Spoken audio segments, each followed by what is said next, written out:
Okay, so this video is going to be about the bonding between molecules, which is also known as intermolecular bonding. Okay, so there are attractive forces between molecules that can affect their properties. So it's not only the bonding that exists between the atoms in a molecule, but you also have bonding between different molecules. Okay, these attractions are called van der Waals, or also known as your intermolecular forces. These both mean the same thing. Okay, so a way to remember it, this is how I remember it. So intermolecular forces, they are interacting. So inter and inter, you interact with a different person. So your intermolecular forces are between different molecules. Okay, so there's three types of intermolecular forces you need to know. Okay, the first one is your London dispersion forces. You may also hear me calling it LDFs. You have your dipole-dipole attractions, and you have your hydrogen bonding. Okay, so first of all, we're going to look at London dispersion forces. So London dispersion forces are the weakest form of intermolecular bonding. They are caused by the uneven distribution of electrons in an electron shell. Okay, so for example, we have helium here. So we know that helium has 2 outer electrons in its shell. Okay, we know that electrons are constantly moving. They are orbiting the nucleus. Okay, so there is times in which the electrons may be at the same side of the atom. Okay, so if they're at the same side of the atom, this makes this side partially negative, and it makes this side partially positive. Why does it make it partially negative? Because the electrons are negatively charged. Okay, so when this uneven distribution happens, it causes a temporary dipole, which is this delta negative, delta positive. This little sign delta means partially. So this side is partially negative, this side is partially positive. Okay, so remembering that this is temporary, okay, the strengths of these London dispersion forces depend on the number of electrons that are present. So the rule is, the more electrons are present, the stronger the LDFs. So the stronger the London dispersion forces. Important to know that every single atom and molecule experience London dispersion forces. Okay, so every single atom and molecule experience London dispersion forces, and this even happens for your monatomics, where you have a full outer shell of electrons. Okay, so your next one then, your next type of intermolecular bonding is dipole-dipole attractions. These are also known as permanent dipole, or PD-PD. Okay, because we understand that permanent dipole is a bit of a mouthful. So these attractions arise in polar molecules. Remember, polar means there's a difference in electron negativity between the atoms. Okay, so here we have hydrogen and chlorine. Hydrogen is 2.2 and chlorine is 3.0. Okay, which means your chlorine has got a greater attraction for the electrons in the bond, therefore it's going to pull the electrons closer to itself. When you're pulling the electrons closer to itself, it's making itself delta negative, and therefore the hydrogen atom is delta positive. Okay, so in this bond, you have permanently charged ends. Okay, because the chlorine is pulling the electrons closer to itself. These electrons are negatively charged, therefore it's going to make itself partially negative. Okay, this is a permanent, this atom has permanently charged ends. So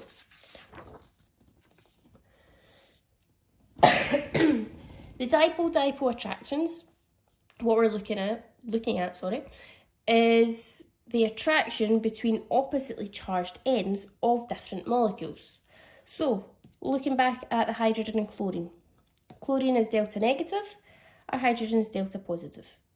So these dipole-dipole attractions exist between the delta negative chlorine and the delta positive hydrogen of a different molecule. Okay, so remember it's intermolecular bonding, it's between different molecules. This can happen quite a lot in a substance.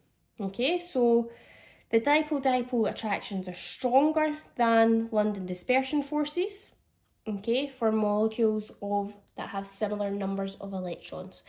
So if an atom was to have London dispersion forces and dipole-dipole attraction, you're going to have a higher melting boiling point.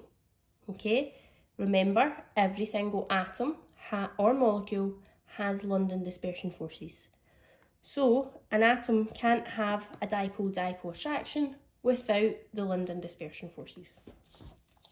Okay, so for comparing the same gram formula mass, so we can see that propanone has a gram formula mass of 58 and butane has a gram formula mass of 58. Okay, we've got our structures here.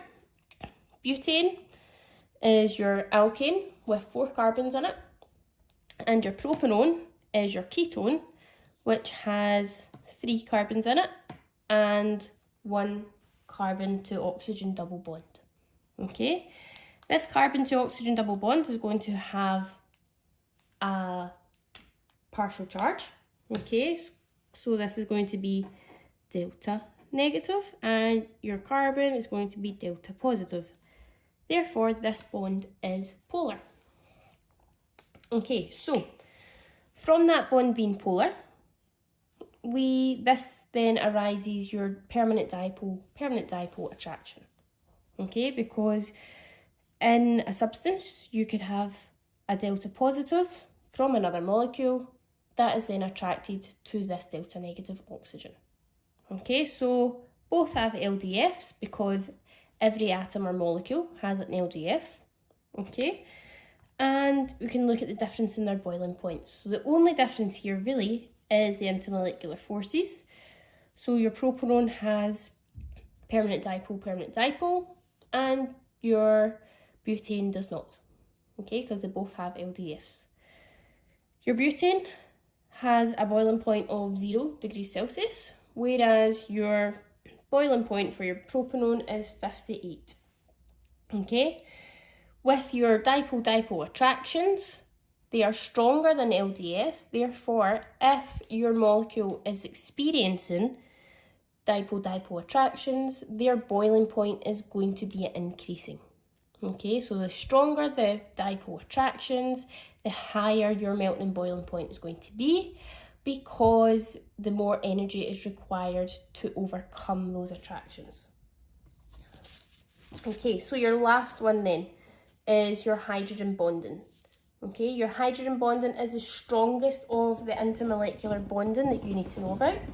Okay, and hydrogen bonding are in fact dipole-dipole attractions, but they only occur between highly polar bonds.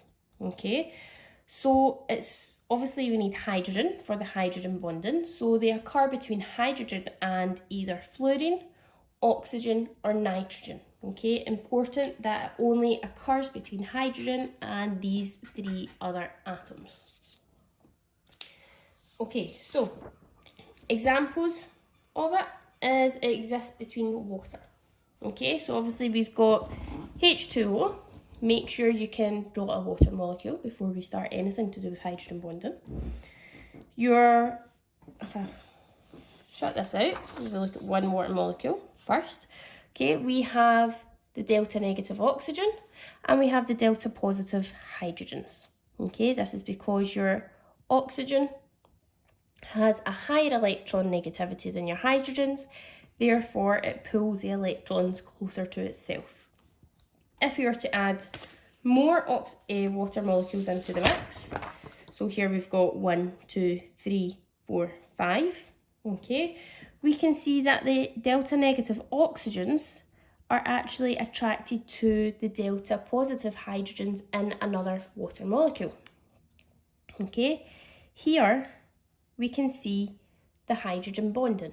Remember, hydrogen bonding is an intermolecular bond, therefore it happens between different molecules. Okay, so the delta negative is attracted to the delta positive, and because oxygen hydrogen would produce a very highly polar bond, you are going to get a hydrogen bond in between the two molecules. Okay, these intermolecular forces are very, very strong.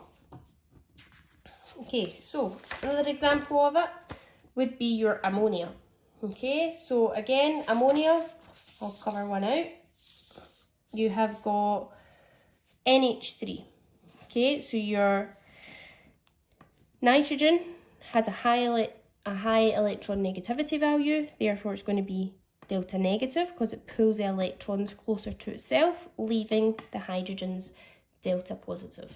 Okay, again we have 1, 2, 3, 4, 5 different molecules here, and the delta negative nitrogen is attracted to the delta positive hydrogens in a different atom or different molecule even. Okay, we have the hydrogen bonding attraction in between each of the molecules. Okay, so the hydrogen bonding, as I've already said, hydrogen bonds are the strongest intermolecular force, therefore will require the largest amount of energy to break. Okay, out of all three types of intermolecular bonding, your hydrogen bonds will take the largest amount of energy to break. Okay, although your hydrogen bond is not as strong as a covalent bond. Okay, so the actual bond between the atoms is stronger than the hydrogen bond between the molecules. Okay, so what does this do for molecules, for the hydrogen bond, and what effect does it have? So when hydrogen bonding is present in a compound, they have a much higher melting and boiling point when compared to similar molecules. Okay, for example, ice. The molecules are hydrogen bonded together, okay, and they form a rigid lattice. Okay, these bonds require a large amount of energy to break. If you look at the PowerPoint, you can see that HF, so hydrogen fluoride, ammonia, NH3, and H2O have a much higher melting point than expected. This is due to your hydrogen bonding being present. Okay.